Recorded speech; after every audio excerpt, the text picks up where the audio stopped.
Incontinence comes in two flavors. Well, two main flavors. There's other types as well. There's what we call stress incontinence and what we call urge incontinence. And I describe to patients that stress incontinence is like having a tube of toothpaste where you don't put the cap on all the way.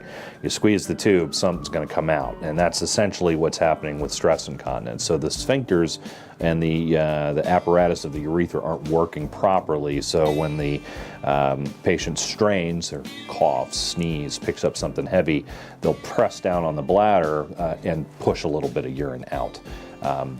Treatments for that particular problem are often based on either fixing the sphincters or enhancing their function so that that outlet of the bladder doesn't allow for that leakage to occur.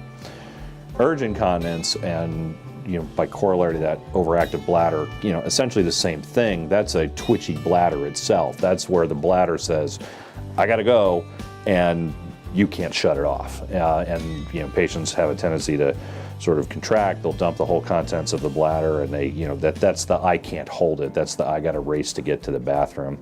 Tends to be a little bit more distressing. Stress incontinence is a couple of drops here and there. Urge incontinence is I drove home, get in the driveway, I step out of the car, and I lose everything.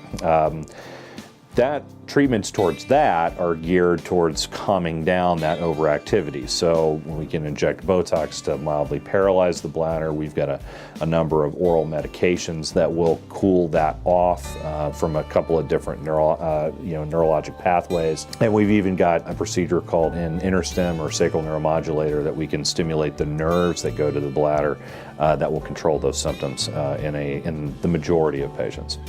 Women will present for incontinence at almost any age. I've seen patients in their 20s. I have seen patients in their 90s. There are various peaks where that sort of thing occurs. Typically it's in the 50s to 60s that I probably see the bulk of those patients. For my younger patients, I obviously am less aggressive surgically. More often than not, the leakage that I see tends to be minor, and I think there is a big role to be played for physical therapy, Kegel exercises, and that kind of business. And so patients that have more minor degrees of leakage will often respond to that pretty well. But most of my patients in their 50s and 60s, by the time they make it to me, have been through that already, and they're ready to do something more. On the male side, incontinence, just as a result of the difference in urethral anatomy, is a very different picture. Typically, our male incontinence patients are post-surgical in some way. So they've had their prostate removed for cancer. They've had their prostate resected for enlarged prostate.